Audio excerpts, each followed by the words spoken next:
Soy la mala por decirle a mi hija que toda su vida fue solo un reemplazo para su padre muerto y que por eso debe cuidar a su hermana discapacitada ahora que yo ya no puedo. Mi hija me bloqueó de todos lados. Me gritó que soy una manipuladora, me llamó ladrona, me dijo que le arruiné la vida y que ojalá me muera pronto para poder respirar tranquila. Literalmente. Me dijo eso. Y todo porque le pedí que hiciera lo que ha hecho toda su vida, cuidar de su hermana menor, Ruby, que tiene parálisis cerebral. Tengo 2 hijas. Susan, de 26. Y Ruby, de 23. Ruby nació con parálisis cerebral. Nunca pudo caminar, hablar con fluidez, ni valerse por sí sola. Requiere cuidados constantes. Amor. Dedicación.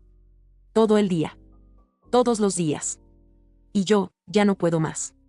Tengo 55 años. El cuerpo no me responde como antes. Me tiemblan las manos, me cuesta dormir, y el peso de la responsabilidad me parte los huesos. No sé cuánto tiempo más podré ser la única que se encarga de Ruby. Por eso le pedí ayuda a Susan. O mejor dicho, se lo exigí. Como siempre lo hice. Cuando Susan tenía 13 años y su padre murió, nuestras vidas se partieron en 2. La mía se volvió trabajo, cuentas, terapias médicas, citas, dolores. La de ella se volvió su hermana. Le pedí que ayudara. No solo a ratos. A diario. Que cambiara pañales. Que preparara comida especial. Que la vigilara por si convulsionaba. Es solo mientras termino mi turno, le decía. Es por el bien de todas. Y ella lo hizo. Sin entender. Sin opción. Sin alternativa. A veces protestaba. Decía que no podía hacer tareas, que se sentía cansada, que no quería faltar al cumpleaños de una amiga. Pero no podía irse si yo no estaba. Y yo no podía estar si quería pagar la hipoteca. Es tu hermana, le decía. Tienes que ayudar. Recuerdo cuando cumplió 15 años y me preguntó si íbamos a hacerle una fiesta. Le dije que no había dinero. El tratamiento de Ruby es prioridad. No discutió. Solo bajó la cabeza. Años después, me preguntó por el fondo universitario. Su papá, antes de morir, le había dicho que tenía dinero guardado para su carrera. Una promesa. Tuve que decirle la verdad. Ese dinero ya no existe. ¿Lo usé para pagar terapias, médicos, cuentas, todo? Me preguntó. ¿Todo el fondo que él guardó para mí? Sí. Porque si te vas a estudiar lejos, ¿quién va a cuidar de Ruby? Y ahí fue cuando Susan cambió para siempre. No gritó. No lloró. Solo me miró como si me estuviera viendo por primera vez. Entonces, ¿me quitaste mi futuro para que yo cuidara del tuyo? Intenté convencerla. Le dije que podía ir a la universidad comunitaria, que yo la ayudaría a pagar si estudiaba algo cerca, para poder seguir apoyando en casa. Me dijo que no iba a hipotecar su vida por la mía. Que Ruby no era su hija. Que ya había sacrificado suficiente. Le grité que era una egoísta. Que solo pensaba en sí misma. Y me contestó, con una frialdad que todavía me desgarra, yo no nací para ser el plan B de tu tragedia. Al final, se fue. Empacó, tomó sus ahorros, aplicó a préstamos, y aceptó la beca parcial que le ofrecieron en una universidad fuera del estado. Desde entonces, casi no supe más de ella. Un par de postales frías. Nada más. Hasta hace unas semanas. Cuando la necesidad me obligó a volver a buscarla. Porque Ruby sigue necesitando atención. Y yo, ya no me acuerdo cómo era dormir sin miedo. No solo por Ruby. También por la culpa, por el cansancio, por la certeza de que un día, cuando me derrumbe del todo, nadie va a estar aquí para recoger los pedazos. Pensé que Susan lo entendería. Que al menos sabría que hice lo mejor que pude. Que si a veces tomé decisiones duras, fue por amor. Por necesidad. Pero ella no lo ve así. Susan tenía 18 cuando me lo reclamó. Estábamos sentadas en la cocina. Yo lavaba platos, ella tenía una hoja impresa entre las manos, era la notificación de la universidad donde había sido aceptada. Una beca parcial. Una oportunidad real. ¿Y entonces? Me preguntó. ¿Cuánto me vas a dar del fondo? La miré, confundida. ¿Qué fondo? El fondo universitario que papá dijo que tenía para mí. Me lo mencionó muchas veces. Me dijo que si yo quería estudiar lejos, él se encargaría. Y ahí supe que tenía que decirle la verdad. Ese dinero ya no está. ¿Cómo que no está? Lo usamos. En Ruby. En sus terapias, sus medicinas. En la casa. En sobrevivir. Susan no habló de inmediato. Solo parpadeó, como si tratara de entender una ecuación que no cerraba. ¿Todo? Susurró. ¿Gastaste todo lo que él guardó para mí? Tenía que hacerlo, le dije. Ruby no puede valerse por sí misma. Tú sabes cómo fue todo después de que él murió. No había otra opción. ¿Y la universidad comunitaria? Dijo de repente. ¿La recomendaste porque sabías que no había dinero? Asentí. Y ahí explotó. Me mentiste toda la vida. Gritó. Me hiciste creer que podía elegir, que tenía futuro, y todo este tiempo me lo habías quitado. Era por tu hermana. No, mamá. Era por ti. Porque necesitabas a alguien que hiciera el trabajo sucio mientras tú decías que éramos una familia.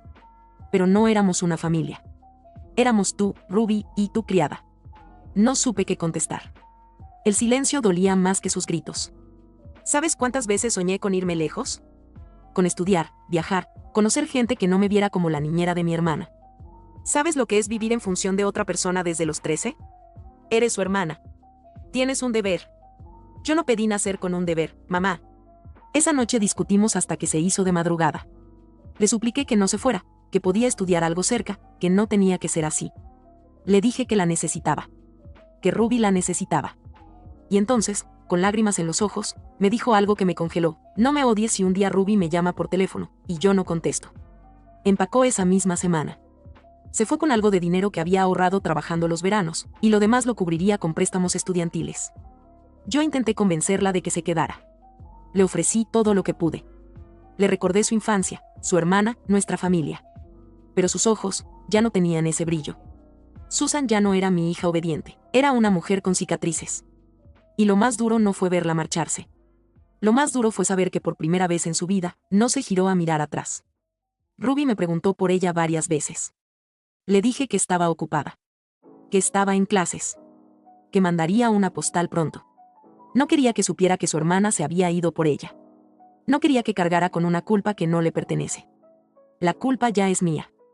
La he sentido en cada cumpleaños sin Susan, en cada Navidad con un asiento vacío, en cada conversación que empieza con cuando vuelve mi hermana. Pero lo más triste es que, con el tiempo, Ruby dejó de preguntar. Y yo dejé de contestarme a mí misma. Pasaron los años como una niebla espesa. El tiempo dejó de tener forma. Un día abrí los ojos y tenía 55, la espalda rota, el cabello encanecido, y una hija discapacitada que todavía dependía de mí para todo. Y otra, que ya no me contestaba los mensajes. Hasta que me enfermé. No algo leve. Fue grave. Fiebre, vómitos, debilidad extrema. Una noche colapsé en la cocina y Ruby lloraba sin saber qué hacer. Tuvo que venir mi hermana a ayudarnos, y ahí fue cuando lo entendí, ya no puedo sola. Necesito a Susan. Le escribí por WhatsApp. Me ignoró. Le mandé un mensaje de voz, hola, soy mamá. No te asustes. Solo quería hablar contigo de algo importante. Es delicado. Pasaron 2 días antes de que me respondiera. ¿Qué pasa? Me escribió. ¿Podríamos vernos? Es mejor en persona. ¿Es sobre Ruby? Sí. Y también sobre mí. Aceptó. No con entusiasmo, pero aceptó. Me dijo que tenía el fin de semana libre y que pasaría. Eso fue suficiente para que pasara 3 días limpiando la casa, cocinando su comida favorita y preparando una lista mental de todo lo que quería decirle. Cuando llegó, casi no la reconocí. Era una mujer hecha y derecha. El pelo más corto, el tono de voz más firme. Me abrazó con frialdad, como quien saluda por obligación.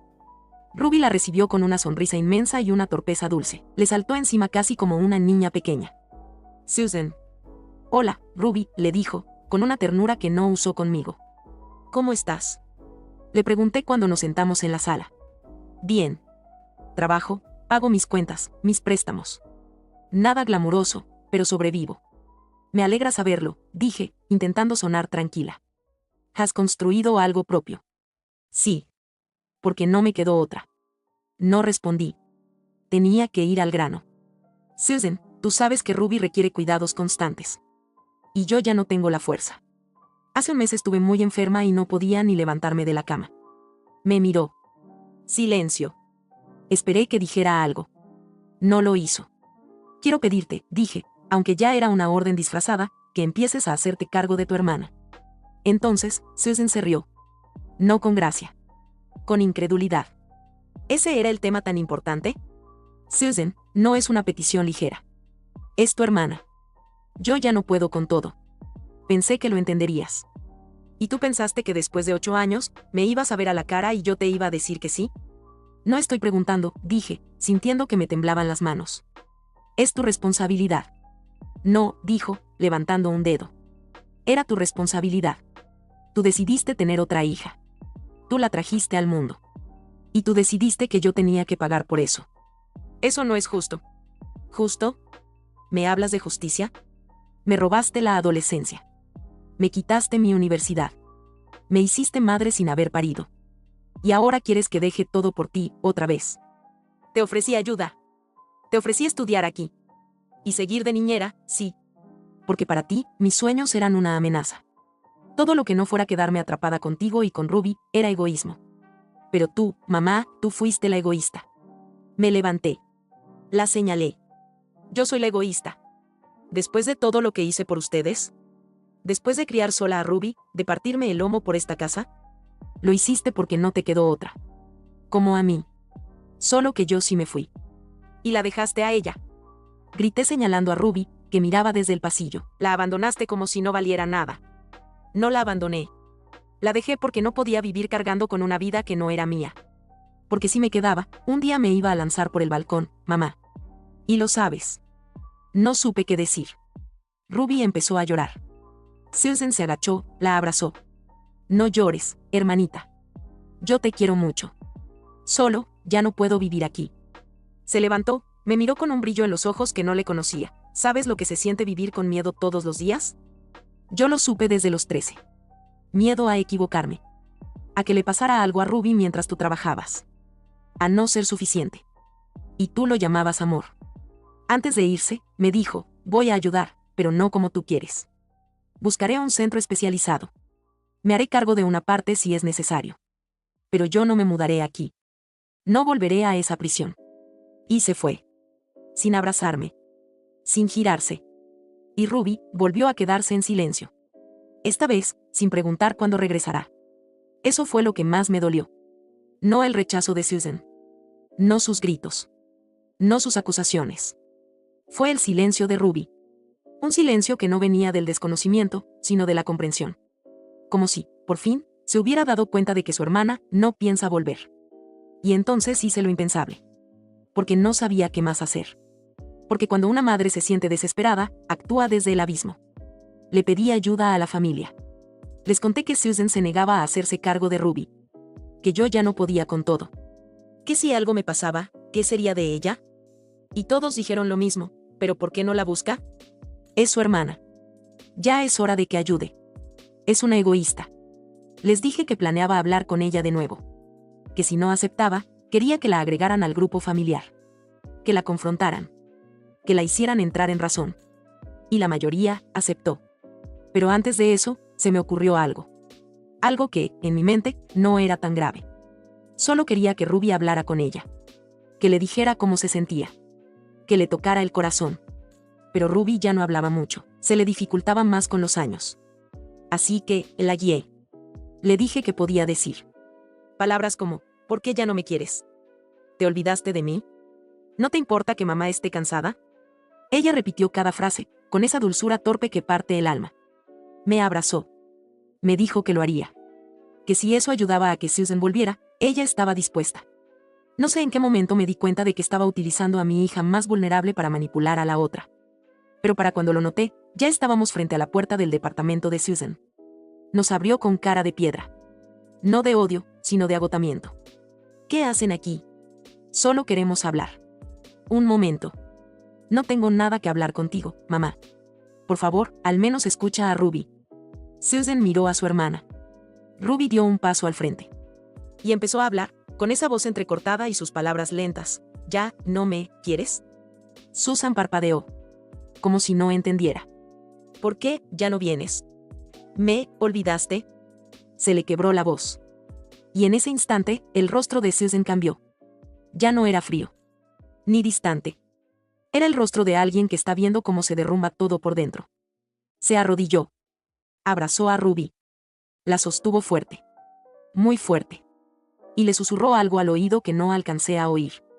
Luego se puso de pie. Me miró con los ojos vidriosos, furiosos. ¿Cómo pudiste hacerle esto? Yo no, ¿cómo pudiste decirle que yo no la quería? ¿Qué la había olvidado? ¿Qué clase de madre usa a una hija contra la otra? Yo no le dije eso. Solo le pedí que le enseñaste a decirlo. Le metiste palabras en la boca para hacerme sentir culpa. Para manipularme. ¿Y sabes qué? Lo lograste. Porque ahora me siento peor que nunca. Pero no por ti.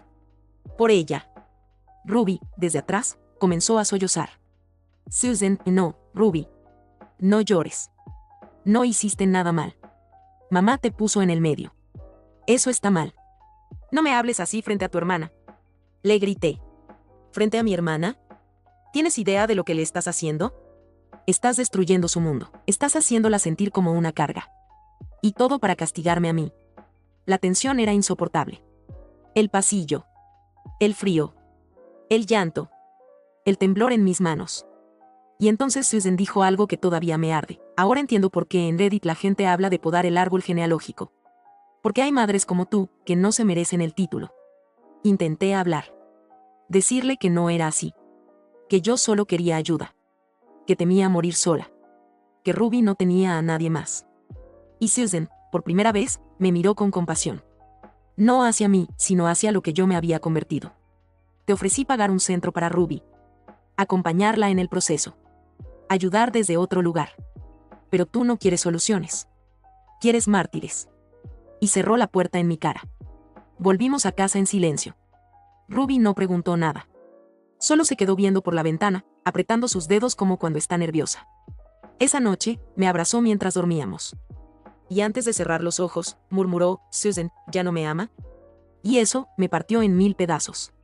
Pero en lugar de detenerme, de hacerme una autocrítica, de pensar si estaba cruzando una línea, me aferré más. Me convencí de que Susan estaba siendo injusta. Que no entendía. Que se negaba a ver todo lo que había hecho por ella. Así que, cumplí mi amenaza. Hablé con la familia.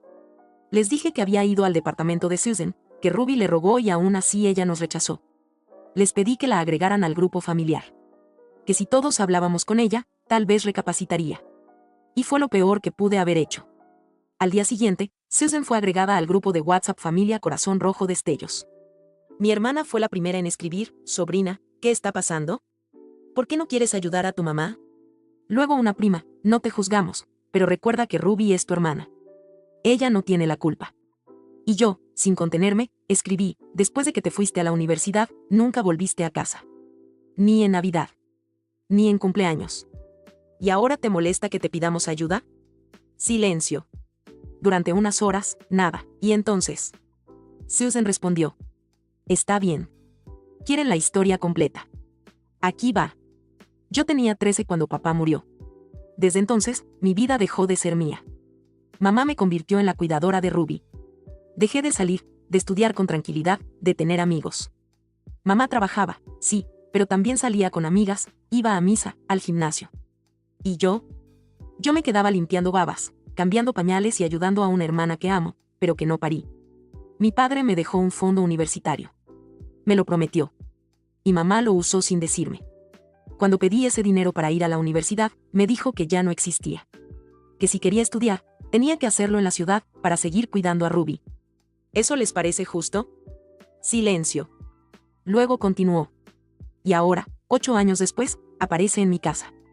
No para pedirme ayuda. Para exigírmela. Me dijo que era mi responsabilidad. Que no tenía opción. ¿Y saben qué hizo después?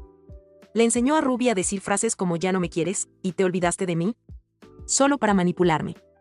Para hacerme sentir culpable. Usó a su propia hija discapacitada para chantajear emocionalmente a la otra. A mí. Y aún así, le ofrecí ayuda.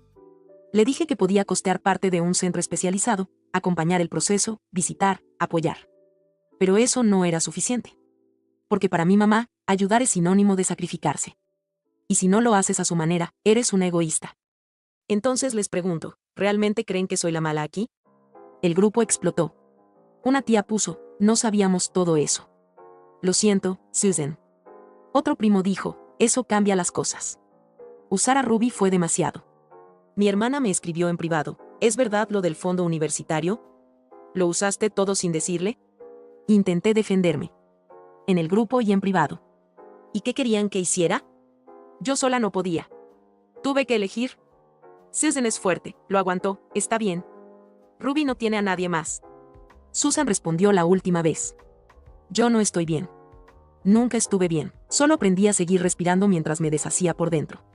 Y si ustedes creen que ayudar significa destruirme otra vez, entonces tampoco me necesitan en este grupo. Me salgo. Cuídense. Y lo hizo. Un segundo después, su nombre desapareció del chat. Y ahí empezó el juicio en mi contra. Varias primas me mandaron mensajes. ¿Por qué nunca dijiste todo? ¿De verdad hiciste que Ruby dijera eso? ¿Por qué usaste el grupo para atacarla? Unos cuantos me defendieron. Otros me ignoraron. Y yo me quedé sola. Igual que cuando tenía 37 años y se me murió el esposo en los brazos. Igual que cuando Susan cruzó la puerta con una mochila y no volvió más. Esa noche, Ruby me vio llorar.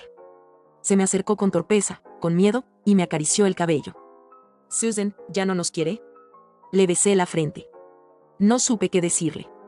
Porque en ese momento entendí que lo que había roto no era solo a Susan. Era el lazo entre todas. Y ahora solo queda una cuerda deshilachada, colgando sobre un abismo. Susan no volvió a escribir. Ni un mensaje. Ni un estoy bien. Ni siquiera cuando me hospitalizaron por un pico de presión, ni cuando Ruby tuvo esa fiebre tan alta que pensé que se me iba. Y Ruby ya no sonríe como antes. La noto apagada. Ya no canta bajito cuando se baña. Ya no ríe con esos programas infantiles que le gustaban tanto. Solo mira por la ventana. Como si esperara algo que nunca va a llegar. Tal vez lo sabe. Tal vez entendió más de lo que aparentaba. Tal vez sintió el peso de esas palabras que le puse en la boca, y que ahora son cuchillas clavadas en su corazón. A veces le escucho decir el nombre de Susan en sueños. Y a veces, yo también la sueño. Sueño que entra por la puerta, más adulta, más segura, pero con los mismos ojos de niña. Que se me acerca, me abraza, me dice, te entiendo, mamá. Pero cuando despierto, el cuarto está en silencio. Y yo, ya no me acuerdo cómo era su abrazo. Mis sobrinos ya no me escriben. Mis hermanas apenas me llaman por cumpleaños. El grupo familiar está muerto. Como todo lo que alguna vez creí que era una red de apoyo. Y aquí estoy. Con Ruby. Cada vez más cansada. Más vieja. Más frágil. Pensé que con los años llegaría el descanso. El momento en que mis hijas, ya grandes, se encargarían. Que Ruby estaría en buenas manos. Que Susan, tarde o temprano, entendería. Pero ella eligió vivir. Eligió alejarse. Eligió no volver. Y aunque trato de convencerme de que está siendo injusta, hay noches en que no puedo dormir, y la veo en mis pensamientos, con los ojos llenos de lágrimas, gritándome que le robé su futuro. Y me pregunto si tenía razón. Hace poco fui con un abogado a rehacer mi testamento. Le dejé todo a Ruby. La casa. Los pocos ahorros. Lo que quede cuando yo no esté. Para que no le falte nada. Pensé en dejarle algo a Susan. Aunque fuera simbólico. Una carta. Una disculpa. Un gesto. Pero no supe qué escribir. Porque ni siquiera yo sé si estoy arrepentida o simplemente sola. No sé si esta historia la leerá alguien. Tal vez muchos me odien. Tal vez otros me entiendan. Tal vez nadie. Pero si alguna vez Susan llega a leer esto, solo quiero decirle algo. Fuiste una buena hermana. Fuiste una buena hija. Incluso cuando yo no fui una buena madre. No quiero que me perdones. No quiero que regreses. Solo, no me olvides. Comentario 1. Eres una persona horrible. No porque estés cansada, sino porque decidiste que la solución era destruir la vida de una hija para salvar la tuya. Eso no es sacrificio, es abuso. Respuesta de la narradora. Es muy fácil decirlo así cuando no has estado sola con una hija discapacitada día y noche. Yo no destruí a nadie, solo hice lo que tenía que hacer para que sobreviviéramos. Comentario 2. Le robaste la infancia, la adolescencia y el futuro. Y todavía tienes el descaro de llamarla egoísta por querer vivir. Eso es narcisismo puro. Respuesta de la narradora. Susan no fue la única que perdió cosas. Yo también perdí mi matrimonio, mi juventud y mi salud. Nadie habla de eso. Parece que solo importa una versión del dolor. Comentario 3. Usar a Ruby para manipular emocionalmente a Susan es imperdonable. No solo lastimaste a tu hija mayor, traumatizaste a la menor. Eso es cruel. Respuesta de la narradora. Nunca quise hacerle daño a Ruby. Solo quería que su hermana supiera cuánto la necesitaba. Tal vez fue un error, pero lo hice desde el miedo, no desde la maldad. Comentario 4. Todo tu relato es yo. Nunca hablas de lo que Susan sentía hasta que te explotó en la cara. Eso dice mucho de ti. Sin respuesta. Comentario 5. El fondo universitario fue la gota que colmó el vaso. Eso era de Susan. No tuyo. No de Ruby. Lo usaste para comprar obediencia. Respuesta de la narradora, ese dinero se usó para necesidades reales. No para lujos. Cuando hay que elegir entre estudios futuros y cuidados médicos presentes, la decisión es obvia. Comentario 6. No quieres ayuda. Quieres control. Por eso rechazaste centros especializados y soluciones reales. Prefieres tener mártires antes que perder poder. Sin respuesta. Comentario 7. Lo peor es que sigues justificándote. No hay un solo me equivoqué sin un pero. Eso es lo que hacen los abusadores. Respuesta de la narradora, me equivoqué en cosas, sí. Pero nadie reconoce las circunstancias. Yo no tuve red de apoyo, no tuve opciones reales. No es justo juzgar sin haber vivido lo mismo. Comentario 8. Susan no te abandonó. Escapó. Y con razón. Tú la convertiste en madre a los 13 años. Sin respuesta. Comentario 9. Ruby no necesitaba que sacrificaras a Susan. Necesitaba una madre que buscara ayuda profesional y no cargara todo sobre una niña. Sin respuesta. Comentario 10. Esta historia no tiene redención porque tú no la buscas. Solo quieres que alguien te diga que hiciste lo correcto. No lo hiciste. Sin respuesta.